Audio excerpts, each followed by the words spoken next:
Sex Talk. Hi, I'm Mo. And I'm Dr. Amy, and this is The Sex Talk. And today we're talking about porn, blue movies, triple X, adult content, adult films, nudies. Adult.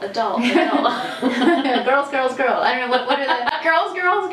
That's a Motley Crue song. I love that song. So, I guess the main thing we should talk about is how people are using porn for sex education. Yeah, I think one of the coolest things that's happened, I mean, really, you can always use it for sex education as long as you understand what it is. However, there's a lot of porn sex ed type videos that are being put out. I know Wicked put out an education series. Jessica Drake does that. Love Jessica Drake. And Vivid, when they were still going strong, they had Vivid Ed. And there's a lot of education videos. Nina Hartley does education videos.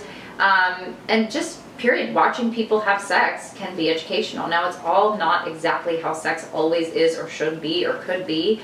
So we have to keep that in mind that it is fantasy.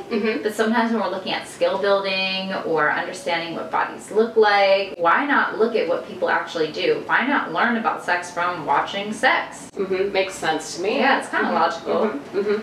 But porn is also entertainment. So it's just like going to the movie theater and watching a Marvel movie or Mad Max at the Thunderdome. Like, it's kind of like not real. Like, you don't go to Mad Max at the Thunderdome and you're like, oh, this is happening in real life. You're like, oh, this is fake. This is fantasy. Like, I don't really expect that the pizza delivery guy is going to be my next sexual partner. Right. So, just, I think that's, for me, the most important It is fantasy thing. and it is entertainment. Yeah. Some porn or some adult content can lean more towards an education type feel or intention, but even the education-based stuff is still entertainment, it's still fantasy, because it's being created in a studio by other people that aren't you. It's not what your sexuality is. Right. So it's important, number one, to just always remember that, because when we start thinking that that is real life, we start making assumptions about people, partners, and sexual experiences that people will not live up to, or that aren't realistic or aren't safe. Yeah. Healthy. Well, and I think the unfortunate thing, because for younger people that actually haven't had a lot of sexual experience, because there's such a lack of sex education in our society and in our country, that like people just sort of like default to porn, and I think that's fine. I'm a huge proponent of porn. I love it. I watch it. I encourage people to do it. Me too. But I think that like there's a lot of, especially like the really polished porn. Now today there's a lot of amateur porn. But polished porn is kind of going out of style with the increase in webcam and clip sites. So a lot of things we're seeing are created on lower budgets. A lot of things are created by the people that you see in them, which is cool. People a lot of their own autonomy. They're doing their own businesses.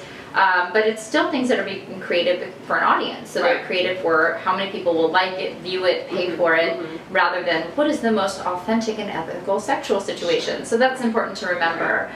There are things like feminist porn, which typically is going to be made with the understanding of equality a little bit more, or just more realistic. Yeah, there's going to be like different body types. You know, a lot of the porn that you see more very similar body types. So in feminist porn, there's more diversity in body types, more diversity in gender, more... Look for porn that has real orgasms. A lot of orgasms in porn are not real because it's entertainment. I mean, if you're hiring somebody and they're just expected to have orgasms all day, that's just not realistic. Yeah, and I'll put some links below for some like feminist porn, like Erica Lust and Erica Lust and Crash Pad series that are queer friendly, that are also feminist, so that if you want a diversity, so that you're not just like, you know, at Pornhub and you're like, gosh, everything here feels so... And there's definitely porn that's created with people that have the interest in what they're doing. For example, there's certain kink websites or porn that the people are actually involved in those communities, so it's not somebody just being hired to be tied up, but they might be a person that likes to be tied up, so it's more authentic for them. So there are spaces where you can find this, but the reality is when you look up on RedTube or things like that, where you're just like a quick access, free access, a lot of the things you're seeing, you can't really tell if the people are into each other, if they're real orgasms or what's happening, but the reality is it's sexy because it's sexual. As human beings, when we look at something that's sexual, we get turned on. And there are definitely studies, and I love telling straight men about this, that there are studies that show that even straight men viewing gay male porn have some level of arousal in their body functioning because they're viewing something sexual. So as people, sexual things are sexy, period. So it's a great way to share with your partner. It's great for masturbation. There's always, you know, people throwing around porn addiction, and I feel like we need to address that really quickly. You know, porn addiction is just like any addiction. It's when there's a behavior that's become maladaptive. Compulsive, it doesn't work for you anymore. Yeah, it's not working for you anymore. And so I always say this, it's not the content that is causing the addiction. I don't care that it's porn or sex or alcohol. It's the way that you're behaving. And so I throw porn addiction, the term, out with the bathwater. Right. Because we look at it as compulsive behavior that's not working for you. And if you take porn out and you don't address the behavior, then that compulsive behavior is going to be transferred onto something else. It doesn't matter. Porn itself is not the problem. It could be video games. And video it's also not your can partner's decision to tell you that you're addicted to porn. You see that a lot in a dynamic of a Very couple important. where the porn gets blamed for the problem. Yeah.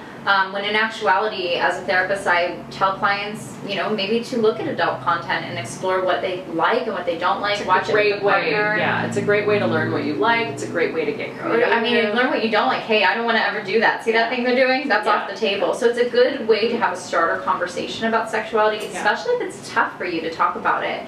Yeah. So there's so many positives about adult material to look at as adults, as fantasy, as entertainment, as fun, but it's also important to remember that it's not real. It's not real people having real orgasm, real sex most of the time, and very, very rarely it could be.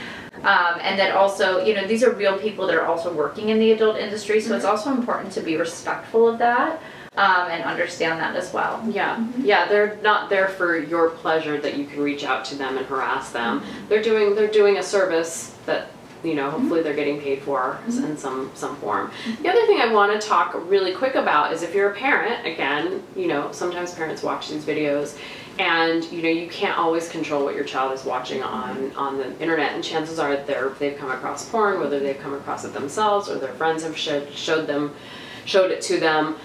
Just have a conversation with them about it. Just let them know that this happens, you know, tell them what we told you, you know, like porn is out there, it's what adults do, it's sex, but some of the sex that you see on television isn't exactly what it looks like in real life. And leave the door open for them to ask you questions. It's so important. Yeah, because a lot of times porn doesn't show condom usage, so if a kid is just watching it, they're going to think the behaviors that they see on the porn that's cheap or free or accessible is typical, and that's typically unprotected sex with more like extreme setups that like just aren't likely to happen, or aren't maybe things that you do in your first sexual experience. So I think it's really important as a parent to open up the dialogue so that your kid feels safe talking to you, so that they can go into their own sexual identity in the safest, most protective way possible. Yeah, you know, just telling them don't watch porn or putting all of these like privacy locks on your computer. I mean, kids are going to be at school when someone pulls it up on a school computer or someone pulls it up on their phone. It's really going to be hard to protect your child from it, so just arm them with the information. And just like adults too, it's being more educated about what porn is, how it portrays people, that it's entertainment, that it's not the actual sex education, and using that idea or that concept to open up dialogue about what it is that is meaningful or important to you, what is safe for you, and then also how you can use that content, that adult material, to add to your life if you want to, or set boundaries with it or whatever it might be. But ultimately, seeing people have sex is sexy, it's a turn on biologically, psychologically, it's just a fact, and you know, you can use it for whatever purpose is meaningful to you. We love porn, we encourage it, we just want you to use it safely, use it for fun, but just kind of be aware of the performers, be aware of what goes into it. And use it as a starter for dialogue and communication, not just with your partner, but why not even, I mean, well, that's just me and being a sex therapist, you know, I'm out with my friends, of course, what do we talk about but porn? And respect the performers too. I think that's an important aspect of it too, just like you would respect any of the Hollywood actors as well. Yep, absolutely. Happy porn watching. Happy porn watching. That was the sex talk. Ding, ding, ding. Bye.